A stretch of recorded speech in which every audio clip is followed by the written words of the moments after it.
रविवारी सुट्टी होती म्हणून मी सकाळी लवकर उठून पावना नदीच्या काठी जायला निघालो. रस्त्यात पाहिलो तर सकाळी गर्दी कमी होती आणि ट्रॅफिकही नव्हता.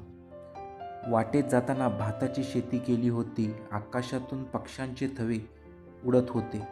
पुढे नदीकाठी जाऊन पाहिलं तर पाणी तुडुंब भरून वाहत होतं, कारण पावसाळ्यामुळे पाण्याची पातळी वाढली होती.